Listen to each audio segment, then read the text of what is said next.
Presiden Amerika Serikat Donald Trump kembali melontarkan pernyataan kontroversial terkait krisis di Selat Hormuz.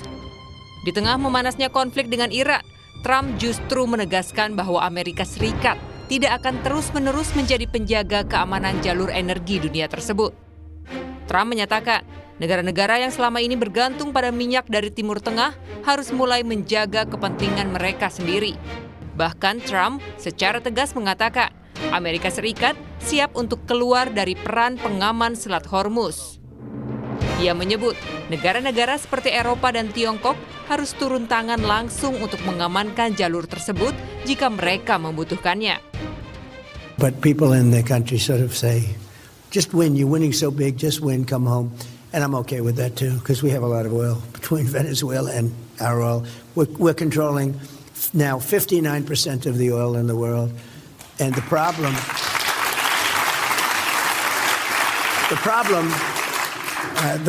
that we have is we really don't need any more oil. It'd be nice to take it, but we don't need it.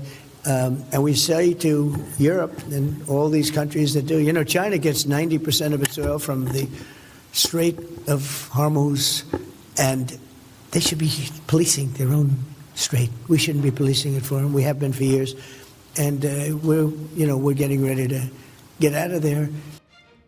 Dalam pernyataan lainnya, Trump juga menyindir negara-negara yang tidak mendukung langkah militer Amerika Serikat dengan pengaruh dan kepentingan energi global.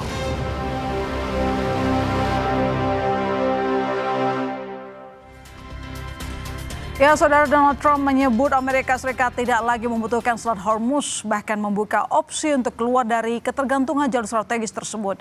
Trump juga menegaskan bahwa produksi minyak domestik AS saat ini sudah melimpah dan tidak bergantung pada pasokan energi dari kawasan Teluk. Pernyataan ini tentu memicu tanda tanya besar. Apakah benar Amerika Serikat sudah sepenuhnya mandiri dalam energi? Dan jika AS benar-benar mengurangi perannya di Selat Hormuz, bagaimana dampaknya terhadap stabilitas global? Untuk membahas lebih dalam, kita akan berdiskusi bersama Evata Filomeno Duarte, dosen ilmu politik Universitas Udayana. Selamat sore, Mas Evata. Selamat sore, Mbak Ilona. Ya, Mas Evata, seberapa realistis pernyataan Trump dan apakah ini menunjukkan sikap Trump yang lagi ngambek sama negara sekutunya? Ya, bahwa pada kenyataannya kali ini Amerika kehilangan kemampuan propaganda hegemoni yang biasa dimainkan dan menjadi salah satu blueprint dari upaya untuk menyerang negara lain. Ketika mereka mau menyerang negara lain, mereka biasanya lakukan propaganda, mereka membangun hubungan diplomatik dulu sehingga perang ini memiliki alasan. Tetapi kali ini itu semua tidak terjadi sehingga jujur Amerika kehilangan simpati publik. Nah, maka dalam kesempatan hari ini, ngambek ini sebenarnya sudah terprediksi dengan sangat jelas bahwa Amerika ingin bermain sendiri, tetapi pada kenyataannya ternyata memang Amerika tidak bisa sendirian. Dia membutuhkan NATO, dia membutuhkan negara-negara Teluk, dan dia sangat berharap agar mereka semua bersama dengan Amerika untuk mengamankan Selat Hormuz. Tetapi ada perbedaan data sebenarnya. Kalau dikatakan bahwa Cina merugi, nyatanya banyak sekali yang terjadi sebenarnya di ruang-ruang gelap ya, bahwa minyak yang dijual oleh Iran itu banyak dibeli oleh Cina dengan harga murah. Dan hubungan diplomatik dengan Rusia, dengan energi-energi yang dibagikan oleh Iran secara murah dan mereka memberikan senjata kepada Iran, ini tanda bahwa sebenarnya ada perbedaan data yang kita pegang ya dengan kenyataan yang disampaikan oleh Donald Trump. Memang itu tidak bisa dijadikan dasar utama bahwa dunia merugi. Mungkin negara-negara yang bermain mata dengan Amerika ya benar-benar merugi, tetapi yang lain saya kira masih memainkan posisi diplomatik berada di tengah-tengah dan tidak menjadi musuh utama dari Iran itu sendiri. Demikian. Apakah apa yang disampaikan Trump membuat negara sekutunya akhirnya mau bergerak karena Amerika sudah menarik diri, tidak mau jadi penjaga gratis sebagai negara Teluk? Karena yang kita tahu juga, Mas, kita harus akui bahwa ketergantungan Amerika Serikat terhadap Hormuz tidak sebesar 20 tahun yang lalu kan. Tapi masalahnya kan selama ini dia menjaga Hormuz karena dia juga ada kepentingan untuk menjaga negara Teluk misalnya, kepentingan negara Teluk. Ya. Kepentingan negara Teluk hanya akan bisa berjalan dengan baik apabila tekanan dari Donald Trump ini juga makin besar, makin tinggi, leverage-nya tidak diturunkan. Nah, tetapi kita bisa melihat bahwa ternyata Donald Trump mengatakan kami akan meninggalkan begitu saja, bahkan tanpa satu upaya diplomasi back channel apapun gitu. Jadi seolah-olah bahwa Amerika saat ini mengatakan bahwa mereka berada pada posisi menang dan dunia panik. Pada kenyataannya sebenarnya situasi dunia kali ini memang berada pada kondisi yang cukup tidak stabil. Tetapi itu tidak akan berlangsung lama apabila diplomasi-diplomasi dari banyak negara dilakukan kembali dengan Iran. Dan tentu Oke. Iran tidak akan menahan ini dengan begitu sangat lama. Mereka juga membutuhkan bantuan dana dan juga mereka berharap agar ini kembali menjadi salah satu Tapi komoditas benarkah utama Hormuz tidak lagi untuk begitu mengikuti. menarik bagi Amerika Serikat, Mas? Coba kita teliti bagaimana pernyataan dari si Trump ini. Apakah sebegitu tidak menariknya lagi Hormuz bagi Amerika Serikat? Ya, Amerika doktrinnya security energi. Awalnya dia ingin mengacaukan Iran, terus dia ingin mengatakan bahwa untuk melintasi cara adalah dengan mengandalkan, tetapi ranjau-ranjau yang dititip di sana ternyata malah merugikan. Ya, maka war premium risk ini kan naik total gitu dan banyak Oke. perusahaannya akhirnya mencabut. Sehingga kalau ditanya apakah titik utama dari Amerika sangat membutuhkan ini, mereka punya produksi sendiri, mereka punya cadangan sendiri, tetapi mereka tergantung juga dari Selat Hormuz itu sendiri gitu. Iya. Jadi memang dia tidak bisa tinggalkan begitu saja. Maka penumpukan pasukan ini menjaga kepentingannya juga begitu. Iya. Tidak serta-merta ditinggalkan dan dianggap tidak Iya. menguntungkan sama sekali menjaga Iya. Selat Hormuz. Kalau memang Ya. tidak serta-merta ditinggalkan, tapi dia menyampaikan bahwa akan meninggalkan Hormuz begitu, tapi satu sisi kan sebelumnya dia mengancam bahwa gampang untuk Amerika Serikat untuk menghancurkan atau menduduki choke point-nya dari Iran, yaitu Pulau Kark begitu. Apakah ini maksudnya dia ingin mengirimkan sinyal, kalaupun dia ingin meninggalkan Hormuz, dia ingin menghancurkan atau menyerang Iran dulu melalui serangan kepada Pulau Kark? Ya, Amerika strateginya saat ini yang bisa kita baca selain pemboman besar mungkin tidak begitu banyak. Jadi yang dilakukan adalah pemboman, habis itu mereka akan menjaga pulau tersebut atau mereka menjaga titik-titik atau melakukan sabotase lah. Itu yang bisa terlihat ya dari penumpukan pasukan. Mereka malah menambah pasukan komando dan lain sebagainya. Nah, Pulau Kark ini itu tentunya menjadi salah satu domain utama yang dijaga oleh Amerika Serikat. Mereka berharap nanti ketika itu dikuasai, Selat Hormuz juga akan dikuasai karena itu kan doktrin gunting ya. Jadi dia memangkas bagian dari energi Iran gitu. Tetapi pada kenyataannya controlling terhadap Selat Hormuz ini kan tidak hilang begitu. Bahkan controlling ini malah nanti ke depannya membuat Amerika sendiri cukup kelelahan gitu karena ini tidak berada pada satu wilayah yang benar-benar bisa diduduki dengan sangat lama. Paling ini hanya sementara dan kemungkinan akan ditinggalkan kembali. Atau sebenarnya menurut Anda sendiri, Mas, bahwa si Trump ini sebenarnya tengah mengkaji atau misalnya ada silent operation di belakang sana, jadi tidak serta-merta yang seperti Anda sebutkan tadi. Tampaknya agak sulit juga buat Amerika, nggak maulah melepaskan Hormuz begitu saja. Iya, maka kemarin sempat saya sampaikan bahwa Amerika Serikat ini memang sudah menyiapkan exit plan bahkan sebelum perang ini dimulai. Oke. Dengan cara apa? Showmanship.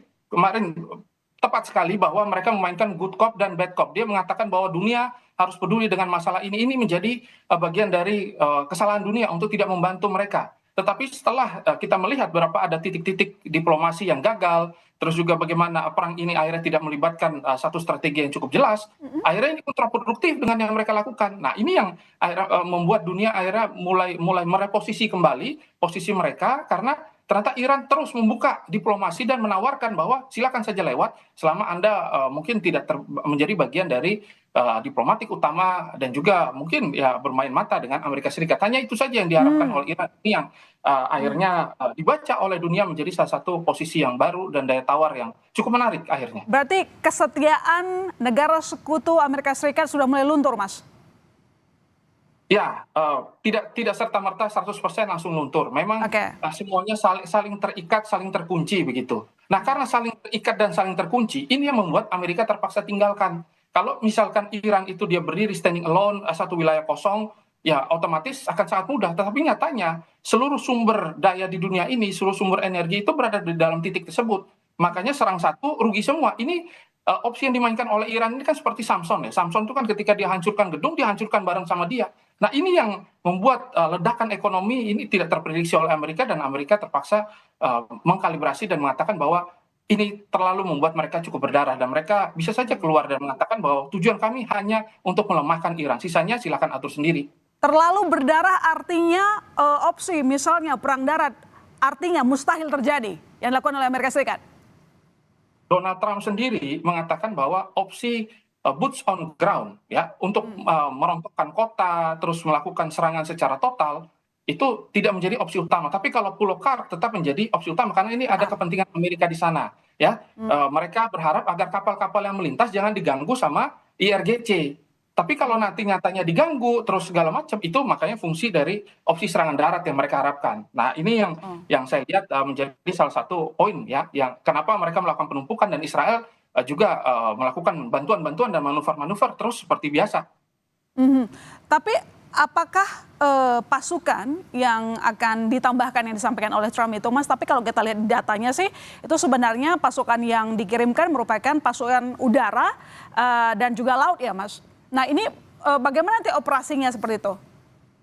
Ya, pertama mereka pasti akan mungkin ya untuk sementara mereka akan menyerah titik PLN utama atau titik listrik. Ini yang apakah langsung sampai ke Pulau Kark, Mas? Gampang nggak mencapai sana? Mereka Pulau Kark itu menjadi domain utama. Nanti setelah mereka hancurkan titik itu, titik pusat-pusat listrik itu kan semua produksi rudal dari Iran ini kan berkurang.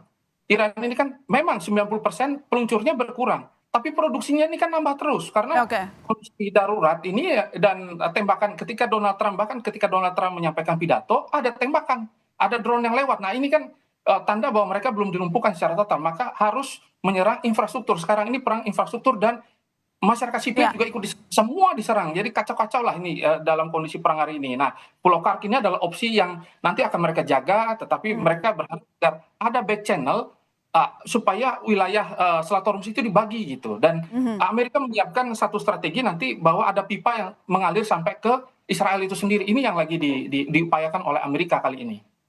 Tapi Mas, kalau memang jika benar-benar Amerika Serikat menarik diri dari peran strategisnya di Selat Hormuz, apa nanti skenario-skenario yang mungkin terjadi di Selat Hormuz? Ya, kalau Amerika menarik diri, otomatis ya negara-negara di dunia bisa terdampak. Kita bisa melihat bahwa sebenarnya titik-titik utama dari energi terkait dengan minyak, ya LNG, terus juga dengan pusat-pusat teknologi, mereka membutuhkan bahan baku yang begitu sangat. Mereka di Selat Hormuz itu kan bukan cuma mengaliri terkait dengan minyak saja, ada banyak komponen dan suku cadang yang memang itu berada dan dikuasai oleh Iran begitu, dan juga beberapa negara-negara Teluk. Nah cukup mereka ganggu itu saja, ketika misalnya kita punya perusahaan dan shipping itu terhambat 5 bulan atau 5 minggu dengan situasi politik yang tidak jelas, maka kebangkrutan akan terjadi dan juga pupuk yang dikuasai oleh beberapa negara saja termasuk Cina. Dan ketika itu terhambat maka akan ada kelaparan. Nah, inilah choke point yang salah waktu itu harusnya mereka fokus pada pengurangan terhadap nuklir bukan masuk pada Hormuz. Nah, Selat Hormuz ini malah menjadi choke point yang enak sekali dipegang oleh Iran dan sulit akhirnya dibalikan situasinya. Dengan buruk risiko yang tadi Anda prediksi, lantas opsi apa yang mungkin akan terjadi pada negara sekutu Amerika Serikat? Apakah mereka akan memenuhi permintaan dari Trump yang selama ini meminta bantuan tapi selama ini ditolak juga oleh negara sekutu, atau sebaliknya bahwa mereka akan melakukan negosiasi sendiri tanpa bayang-bayang Amerika? Ya, untuk situasi tersebut memang back channel yang masih bermain ya, jadi diplomasi tidak secara terlihat gitu, tetapi mereka mulai mendiskusikan. Akan tetapi kita bisa melihat bahwa kenapa mereka mau melakukan diplomasi, karena titik-titik utama sipil mereka, terus juga titik-titik infrastruktur vital mereka itu ditarget oleh Iran begitu. Nah ini kan akhirnya membuat mereka, waduh ini kalau kita lakukan satu serangan yang benar-benar berani nanti ke depannya ketika diserang balik, maka yang rugi adalah masyarakat. Nah ketika perang ini akhirnya tidak menjaga moralitas tersebut, malah merugikan semua pihak.